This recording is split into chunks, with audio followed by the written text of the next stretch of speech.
अवाम दोस्त पॉलिसीज़ और अवामी मफाद में लिए गए इक़दामात जो थे उनको सराहा। मिनिस्टर फूड ने चीफ सेक्रेटरी और मुतल्लिका महकमे के अफसरान के साथ वज़ीर आज़म को सूबे भर में इस वक्त डिमांड और सप्लाई जो चेन है उसके हवाले से आगाही दी।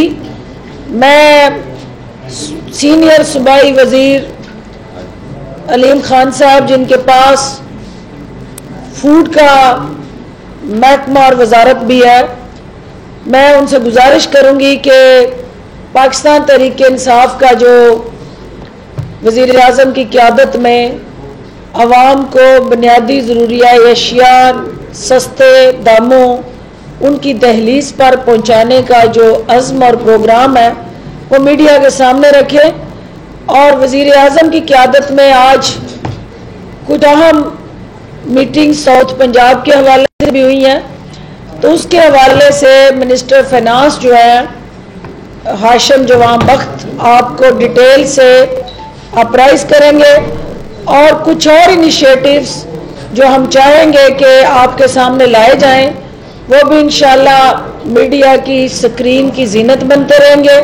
इस वक्त जो स्पेसिफिक आज की प्रेस कॉन्फ्रेंस है वो पंजाब भर में गंदम, आटा, चीनी और दीगर ज़रूरियात अशिया घी समेत दालों समेत वो हुकूमती तरजीहात हैं जो सीनियर मिनिस्टर साहब मीडिया से शेयर करेंगे। अलीम खान साहब। शुक्रिया डॉक्टर साहबा। मैं आप सबका शुक्रिया अदा करते हुए खान साहब की जो तरजीहात हैं उसमें सबसे ज़्यादा जो कंसर्न है इस वक्त वज़ीर आज़म पाकिस्तान का, वो जो लोगों को इस वक्त सामना करना पड़ता है महंगाई का, उसके ऊपर कंसर्न सबसे ज़्यादा जो है वो इस वक्त हमारा फोकस जो है वो वज़ीर आज़म पाकिस्तान का है।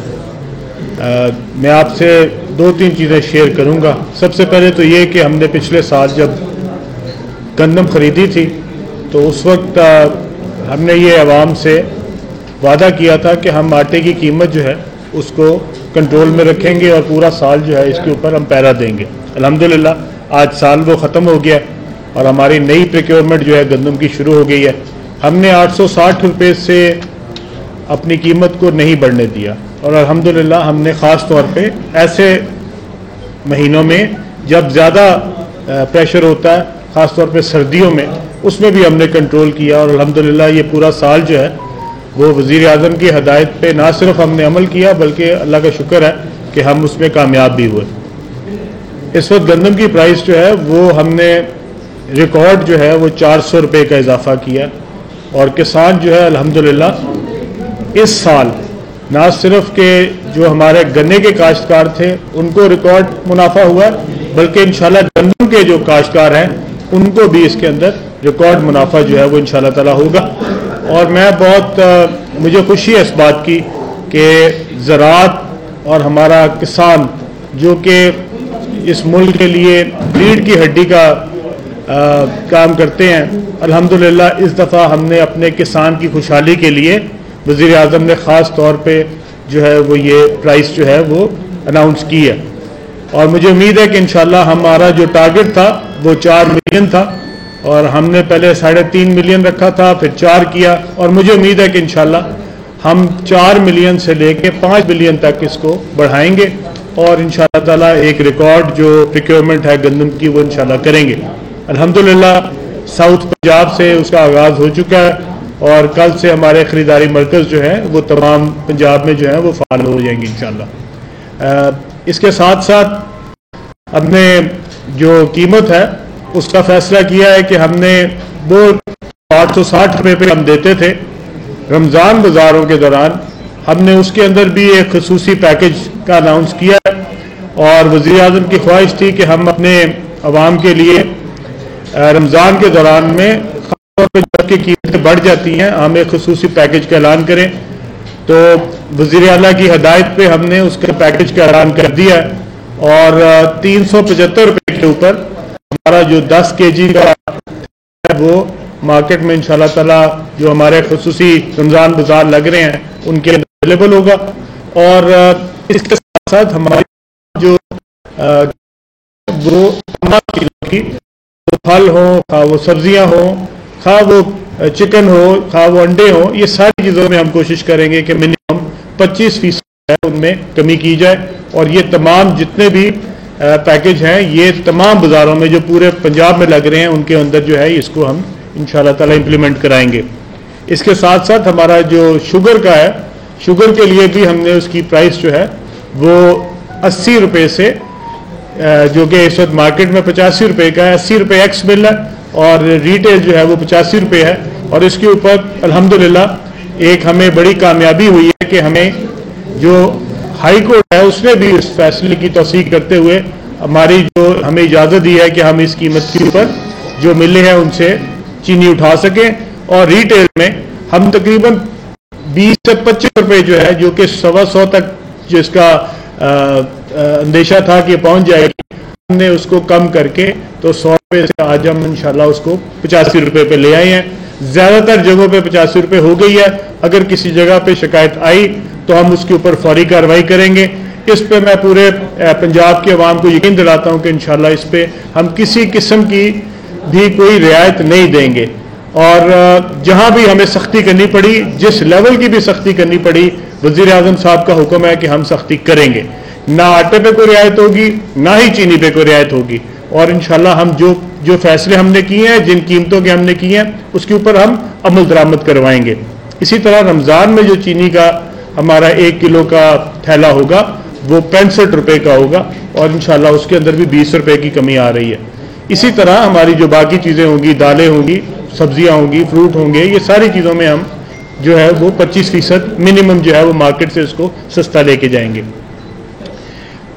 मैं सिर्फ एक बात हाईलाइट करना चाहता हूँ कि वज़ीर आज़म की जो इसके ऊपर फोकस है वो इतना ज़्यादा है कि हर हफ्ते वज़ीर आज़म जो है वो एक मुवाजना जो है वो पिछले हफ्ते से कीमतों का करते हैं और हर हफ्ते उसकी रिपोर्ट बनती है और हर हफ्ते वो इसके इजलास की सदारत करते हैं, जिसमें उनको सिर्फ और सिर्फ कीमतों के बारे में पूरा जो हमारा फेडरल स्टैट्स का अदारा है वो स्टैट्स सारी देता है, ताकि वज़ीर आज़म एक एक चीज़ के ऊपर, दालों की कीमतों के ऊपर, चिकन की कीमतों के ऊपर, हमारे आटे की कीमतों के ऊपर एक एक चीज़ देखते हैं। अफसोस मुझे इस बात पे है कि जब पूरा साल हम 860 रुपये के ऊपर पंजाब में आटा जो है वो बिकवा रहे थे, उस वक्त कराची में उस थैले की कीमत जो है वो 1200 से 1300 रुपये तक रही है और 1200-1300 रुपये पे भी हुकूमत सिंध को कोई जो है वो एहसास नहीं हुआ कि 400 रुपये का फ़र्क है इसी मुल्क के अंदर, एक शहर से, एक सूबे से दूसरे सूबे के अंदर। तो मेरी अब भी सुबह सिंध से गुजारिश है कि अब भी आप जब प्रिक्योरमेंट करने लगे हैं, आपने बेशक 2000 रुपये रेट लिया है, खुदारा अब 2000 रुपये पे प्रिक्योर कर भी लीजिएगा और अपनी गंदम ये सिर्फ सियासी तौर पे 2000 का नारा ना लगाइएगा। हम 1800 पे खरीद रहे हैं, आप 2000 पे अब खरीदें और अपने काश्तकार को रिलीफ दें और उस गंदम को लेके आप लोगों को बाद में वो जो हमारे फ्लावर मिल्स हैं उनको सस्ती सब्सिडाइज करके दें, ताकि पूरे मुल्क में एक ही रेट रहना चाहिए। हर जगह पे अलग अलग रेट नहीं होने चाहिए, खा वो पिशावर हो, खा कराची हो, लाहौर हो, इस्लामाबाद हो, सब जगह पे एक रेट होना चाहिए। और मेरी गुजारिश होगी वज़ीर आला सिंध से कि आप इस पर खुसूसी तवज्जो करें। पिछला साल लोगों को, बेचारों को बहुत तकलीफ हुई है, कराची के लोगों को, पूरे सिंध के लोगों को, और आपने बहुत 400 रुपया एक बैग के अंदर जो है वो गरीब जो हमारा सिंधी भाई है उसको इस पे नुकसान उठाना पड़ा है। अब भी हम आपसे गुजारिश करते हैं कि उनका ख्याल करें और उनको तो खुसूसी पैकेज दें, ख़ास तौर पर ये रमज़ान के अंदर। और मेरी आखिर में आप सबसे ये अपील होगी कि जहाँ पे भी हमारे मीडिया को नज़र आए कि ये जो फिक्स कीमतें हमने की हैं, अगर इसमें आपको किसी जगह पे वायलेशन नज़र आए, किसी जगह पे आपको लगे कि लोग ये जो चीनी की कीमत है, ये आटे की कीमत है, इससे बढ़ के बेच रहे हैं, बराए मेहरबानी मेरी आपसे गुजारिश होगी कि हमारे इल्म में लाएं, हमारे नोटिस में लाएं, ताकि हम फौरी तौर पे उसका सद्देबाब कर सकें। बहुत शुक्रिया जी। इससे पहले के सवाल हम आपसे लें, दो अहम चीज़ें जो इन्हीं की उस गुफ्तगू को आगे बढ़ाते हुए, चूँकि एक तो ये जो पैकेज है रमज़ान पैकेज, इसकी वज़ीर आज़म की क़यादत में आज मंजूरी दी गई है। ये 5.5 अरब का रमज़ान पैकेज है। इसकी मद में जो 25 शबान से रमज़ान बाज़ार जो है उनका बाकायदा आगाज़ कर दिया गया है और ये बाज़ार जो है वो 21 रमज़ान तक जारी रहेंगे। 21 रमज़ान के बाद यही बाज़ार जो है वो ईद बाज़ारों में कन्वर्ट हो जाएंगे और फिर ईद के बाद इन बाज़ारों को सहूलत बाज़ारों में कन्वर्ट कर दिया जाएगा और ये 364 ये सहूलत बाज़ार जो है पंजाब भर में कायम होने जा रहे हैं। इन बाज़ारों के अंदर जो मेयारी, सस्ती और फौरी ज़रूरी अशियाए ज़रूरत जो है उनकी फराहमी को यकीनी बनाने के लिए कंट्रोल रूम जो है वो वज़ीर आला ऑफिस में कायम किया जा रहा है ताकि जहाँ कहीं पे भी वो डिमांड सप्लाई गैप नज़र आया या कोई ऐसी नाकस सप्लाई उन बाज़ारों में दस्तयाब हुई तो उन मुतल्लिका ज़िला इंतज़ामिया के ख़िलाफ़ बर वक्त एक्शन लिया जाएगा। इसके साथ साथ जो अहम तरीन आज प्राइम मिनिस्टर की ज़ेरे क़यादत जो फैसला हुआ कि पाकिस्तान की तारीख में ये पहली मरतबा हुआ कि चीनी की कीमत जो है वो हुकूमत ने उसके नरख मुकर्रर की है और कोर्ट ने हुकूमती काविश और इस पब्लिक के लिए उठाए गए इक़दाम को सराहते हुए हुकूमती जो अमलदारी थी उस पर मोहर लगाई। दूसरी चीज़ 155 मैट्रिक टन के लिए चूँकि रमज़ान के दौरान ये हमारी कंजम्पशन है पंजाब में और इसको हर हाल में अनइंटरप्टेड चेन सप्लाई के तौर पे 155 मैट्रिक टन ये मिलें पाबंद होंगी हुकूमत पंजाब को दस्तयाब करने के लिए। और जो 2018 की कीमतें थी आज 2021 में भी हुकूमत पंजाब ने उन सहूलत बाज़ारों में रमज़ान बाज़ारों में ये फैसला किया है कि 2018 की जो अशियाए ज़रूरिया की कीमतें थी हम उन पे उनको लॉक करने जा रहे हैं और उसी कीमत पे जो है वो हम सारफ को जो है वो अशिया फ्राहम करने जा रहे हैं। चूँकि मेरे भाई ने बात की है आटे और चीनी की, तो इसके साथ साथ घी जो है एक इंतहाई अहम ज़रूरत है इस वक्त हर घर की और हम ये देखते हैं कि रमज़ान के दिनों में ये कुछ मुनाफाखोर और ज़हीरा अंदोज़ जो हैं उसकी कीमत को बढ़ाते हैं। प्राइम मिनिस्टर ने आज हदायत जारी की हैं कि जिस तरह से हमने चीनी की कीमतों में रेगुलेशन ला के लेजिस्लेशन ला के उसको कंट्रोल किया और एक्स मिल प्राइस फिक्स की है, इसी तरह घी की कीमतें जो है उनको भी हुकूमत जो है इंपोर्ट से लेके मैन्युफैक्चरिंग और फिर सप्लाई तक की जो चेन है उस पर नज़र रखने जा रही है। और ये जो रातों रात इजाफा और आवाम को महंगाई के शिकंजे में जकड़ने वाला माफिया है उसको भी कानूनी शिकंजे में लाने जा रही है।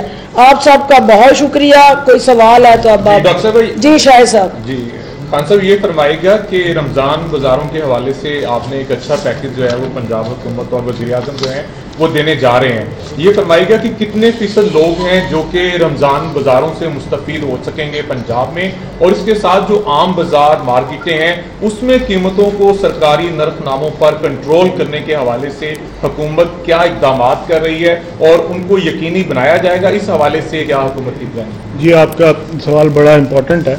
लेकिन हुआ ये कि रमज़ान का जब आगाज़ हो रहा है ये वो टाइम है जिस वक्त हमारी प्रोक्योरमेंट का भी आगाज़ हुआ और हम इस वक्त गंदम की ख़रीदारी कर रहे हैं। जब हम गंदम की ख़रीदारी कर रहे होंगे तो हम उसको साथ साथ गंदम को रिलीज़ नहीं कर सकते, क्योंकि ये इसमें बहुत बड़ा जो है वो घपला हो सकता है कि एक तरफ से आप गंदम रिलीज़ कर रहे हैं और दूसरी तरफ से वही गंदम जो है वो घूम के वापस आपके पास ख़रीदने के लिए भी आ रही है। तो इसलिए हमने इसके अंदर फैसला ये किया है कि हमारा जो पैकेज होगा उसमें जो 10 किलो का आटा है उसका कलर चेंज किया जा रहा है, उसको सब्ज़ रंग का किया जा रहा है ताकि इसकी जो मुनाफाखोरी है या इसको किसी और जगह पे रख के बेचना जो है वो मुमकिन ना हो, और उसके ऊपर बाकायदा कीमत लिखी जा रही है। और ये तमाम पैकेजेस, ये तमाम जो हमारे रमज़ान बाज़ार है अब तो उसमें होगा, और जिस तरह अभी डॉक्टर साहब ने फरमाया कि ये इसके बाद यही बाज़ार जो है ये सहूलत बाज़ार में कन्वर्ट किए जाएंगे। जब तक हमारे पास टारगेटेड सब्सिडी का मैकेनिज्म नहीं आता तब तक हम ये सहूलत बाजारों को जारी रखेंगे। और ना सिर्फ ये कि उस पर आटे की कीमत में, बल्कि शुगर की कीमत में, और साथ साथ हमारे जिस तरह अभी आपा फरमा रही थी कि इसके अंदर हम जो घी की कीमत है उसको भी जो है वो कंट्रोल करना चाह रहे हैं। इसी तरह हमारी जो बाकी ज़रूरियात हैं, जैसे कि चिकन है, पोल्ट्री है, जो अंडे हैं वो है, हमारे फ्रूट हैं, या हमारे जो सब्जियां हैं, ये सारी जो चीज़ें हैं, इन सारों के ऊपर भी जो है वो इंशाअल्लाह ताला इस सहूलत बाजार जो है इसके ऊपर हुकूमत निगरानी रखेगी और इनमें कीमत नहीं बढ़ना चाहिए।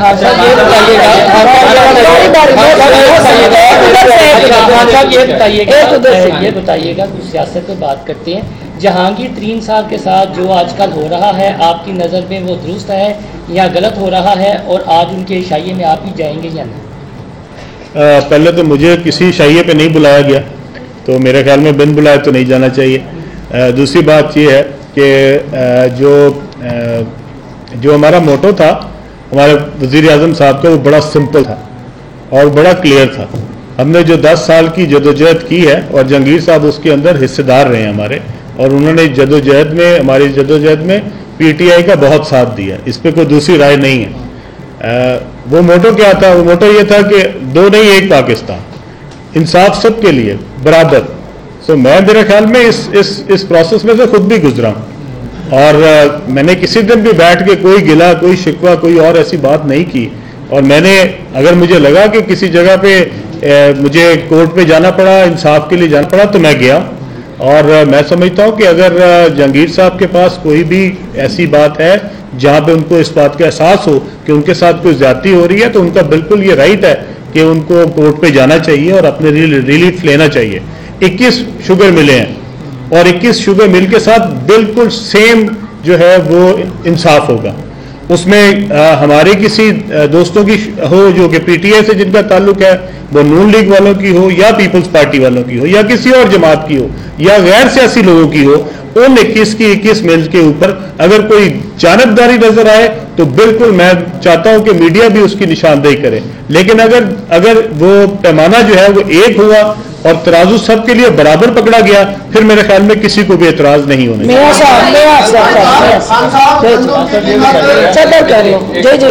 ये बताइएगा कि माजी करीब में जहांगीर तरीन और अमीन खान साहब का जहाज बड़ा मशहूर था, वो सवारियां भर भर के लाता था, और वो PTI में सवारियां जो है वो शामिल होती थी।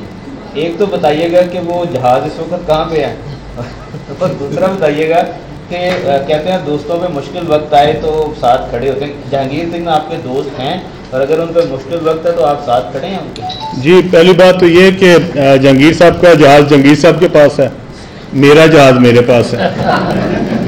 तो अगर आपने चेक करनी हो तो दोनों जहाज जाके चेक कर लीजिएगा।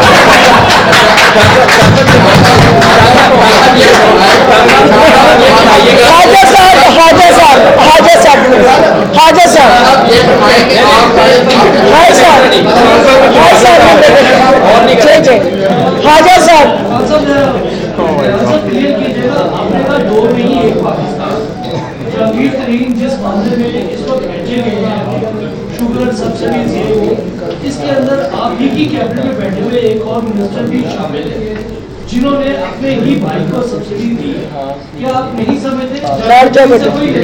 देखिए, मैं पहले आपको ये बात क्लियर कर दूं, मैंने तो पहले कहा है, देखिए मैं आपकी बात बिल्कुल समझ गया। मैंने आपको पहले कहा है, सबसे पहले तो मैं एहतसाब से गुजरा हूँ, ठीक है। मैं सीनियर वजीर था, मैं नैब गया, नैब ने मुझे पकड़ लिया, मैं 100 दिन जो है वो जेल में रहा। मैंने किसी दिन नहीं कहा कि ये क्या हो रहा है, ये नहीं होना चाहिए, मुझे क्यों निकाला, मुझे क्यों नहीं निकाला। ये मेरे ख्याल में अगर ये सिर्फ जहांगीर तरीन साहब का मामला नहीं है, ये सबका मामला है। वो 21 की 21 बिलें जो हैं, अगर उन्होंने प्रॉफिट टेकिंग की है और इस तरीके से की है जो लीगली जायज नहीं थी, या जखीरा अंदोजी की है, या उसके अंदर कोई ऐसे हरबे इस्तेमाल किए हैं जो कि कानूनन उनको नहीं करने चाहिए थे, तो फिर मेरे ख्याल में एहतसाब सबके लिए होना चाहिए। वो वजीर हमारे अंदर बैठे हों या ना बैठे हों, ये इंसाफ तो मैंने आपको इसीलिए कहा कि तराजू सबके लिए बराबर होना चाहिए, और होगा। और अगर आपको किसी जगह लगा कि ये जो एहतसाब है ये किसी शख्स के लिए नरम हो रहा है, तो बिल्कुल आपका राइट है कि आप उसकी निशानदेही करें और इंशाअल्लाह ताला हम उसके ऊपर जवाब देंगे। बताइएगा कि अभी आपने बताया कि जहांगीर की पाकिस्तान तहरीक इंसाफ के लिए बड़ी जद्दोजहद है, माजी में उनको तहरीक इंसाफ की जरूरत थी। अब ये बता दीजिए कि अब भी जहांगीर की जरूरत है पाकिस्तान तहरीक इंसाफ को या इमरान खान को? देखिए, ये ज़रूरत की बात नहीं है, ये तो तहरीक इंसाफ का वो हिस्सा रहे हैं और तहरीक इंसाफ के लिए उन्होंने बहुत खिदमात दी हैं। मैं नहीं समझता कि किसी भी शख्स की, किसी भी कारकुन की पार्टी को ज़रूरत नहीं होती। हर एक शख्स इम्पॉर्टेंट है, हर कारकुन इम्पॉर्टेंट है। जिसने जितना भी हिस्सा डाला उसने अपनी बसात के मुताबिक डाला, और उस स्ट्रगल के अंदर कुछ लोग ऐसे भी हैं जिन्होंने दुआओं के जरिए हिस्सा डाला। जो हमारी माएँ बहनें जो हमारे लिए दिन रात इमरान खान की ज़िंदगी के लिए, इमरान खान की कामयाबी के लिए दुआएं करती रही, हिस्सा उनका भी डला। सो ये सिर्फ एक किसी शख्स के हिस्से की बात नहीं है, हर शख्स ने उस तहरीक में अपना अपना हिस्सा डाला है। किसी की बसात ज़्यादा थी, किसी के बस में कम था, पर हर शख्स जो है वो मेरे ख्याल में उसमें हिस्सेदार था। और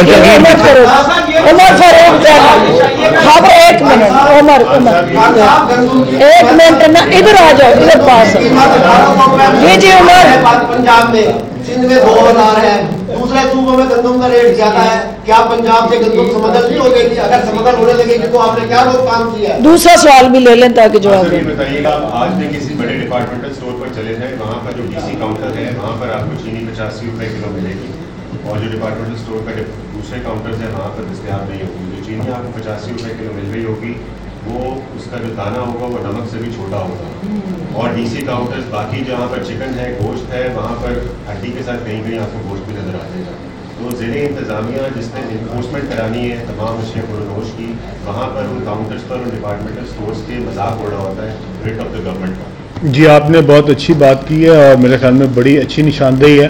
और अगर हम इसके लिए हमने हर ज़िले के लेवल पे इसकी कमेटी बनाई है जिसको हमारे एक सूबाई वज़ीर हेड करेंगे, और उसमें एक सेक्रेटरी जो है गवर्नमेंट ऑफ पंजाब के वो भी उनके साथ होंगे।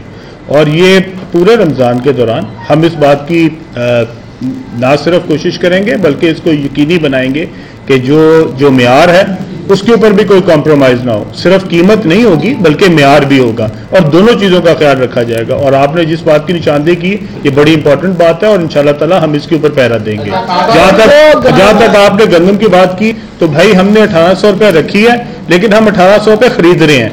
कुछ लोगों ने 2000 रखी है पर वो 2000 रुपये खरीद नहीं रहे।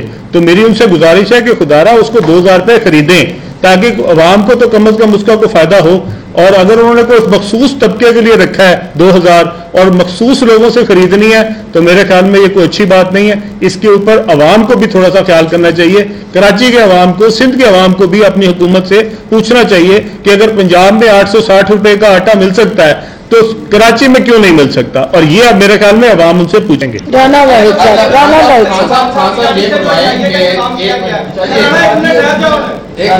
चलो खावत चाहिएगा इंतजाम किया गया है। आप क्या समझते हैं कि हुकूमत को चैलेंज किया जा रहा है कि मेरे खिलाफ एहतसाब को बंद किया जाए, और अगर वो इस तरह की कोई मूव चलाते हैं तो क्या पंजाब हुकूमत जा सकती है? कहते हैं मुझे दोस्त ये फरमाए कि एक आटे के ऊपर भी कमीशन बना था, आटा भी चोरी हुआ था पंजाब का, और उसमें एक वजीर को हटाया भी गया था। क्या आप समझते हैं कि उसमें एक वजीर ने वजाहत भी पेश की थी कि उनके भाई जो हैं वो कमीशन में शामिल नहीं हैं? तो क्या आप समझते हैं कि उन लोगों का भी एहतसाब होना चाहिए? जैसा कि आप 1 साल तक एहतसाब की चक्की में पिसे और आपका मीडिया ट्रायल भी हुआ, और इस वक्त कुछ दिन पहले उसी वजीर को बहुत सारे चीज़ों से हटाया भी गया है। आप क्या समझते हैं कि अब आपको दोबारा जो इन प्राइस कंट्रोल कमेटियों की तरफ ले आए हैं, क्या चंद दिनों के बाद वजीर बदलते हैं, फिर वजीर आते हैं, फिर जाते हैं? क्या ऐसे होना चाहिए या आटे के वो चोर जो थे वो आज तक मंजर आम पे नहीं आए? देखिए, इसमें बड़ा सिंपल है।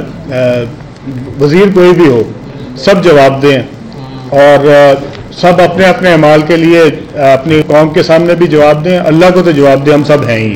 तो इसलिए अगर किसी की आप निशानदेही करें और हमें अगर हुकूमत को पता लगे, वज़ीर आला को पता लगे, खासतौर पर अगर वज़ीर आज़म को पता लगे, तो मैं आपको इस बात का यकीन दिलाता हूँ कि किसी को भी स्पेयर नहीं किया जाएगा।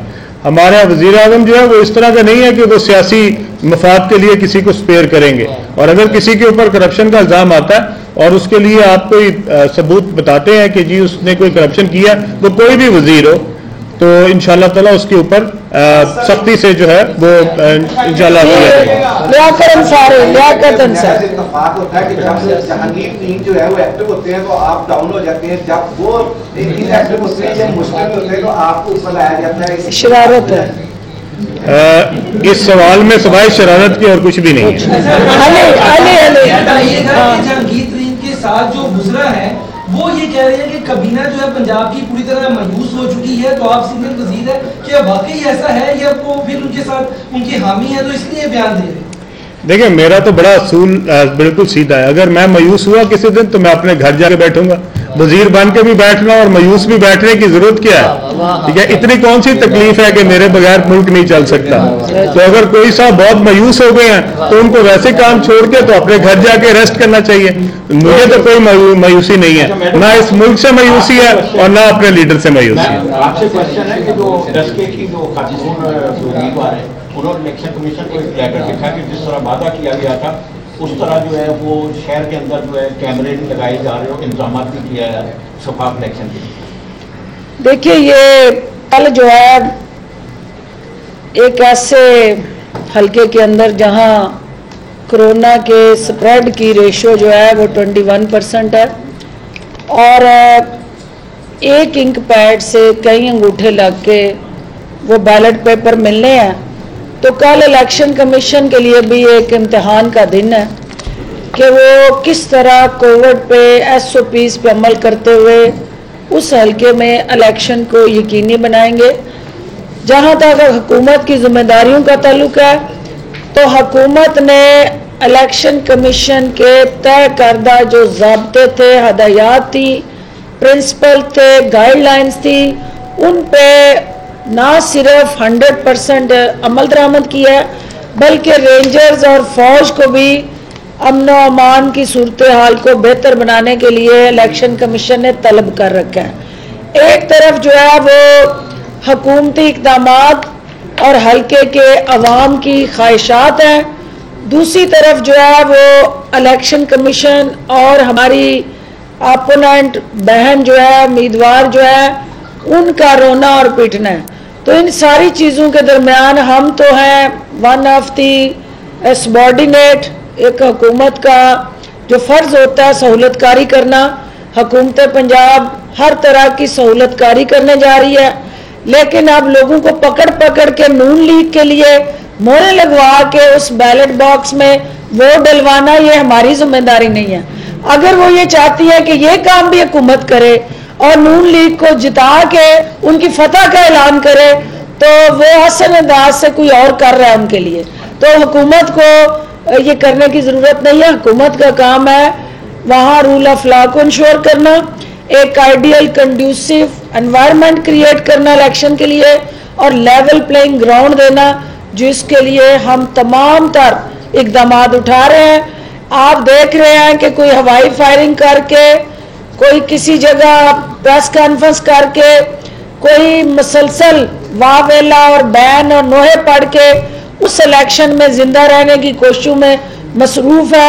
हम ये समझते हैं कि डस्के की अवाम ने कल ये फैसला करना है कि एक तरफ जो है वो उनका कैंडिडेट जिसको वो जिताएंगे वो फेडरल कैबिनेट का हिस्सा बनेगा, 1 अरब से ज़ायद का पैकेज जो है वो उस हल्के की अवाम की तरक्की के लिए लेके आएगा, और दूसरी तरफ जो है वो मनशियात फरोश, गुंडागर्दी और कब्जा ग्रुप की रवायती सियासत है जो उस हल्के के अंदर जो है वो खसूसी तौर पे कई दहाइयों से जानशीनी और गद्दी नशीनी की जो सियासत थी वो चल रही थी। कल वोटर ने या उस पर ठप्पा लगाना है या एक नए पाकिस्तान की बुनियाद रखनी है, ये फैसला उन्होंने कल खुद करना है वोट की पर्ची से। आपका बहुत शुक्रिया।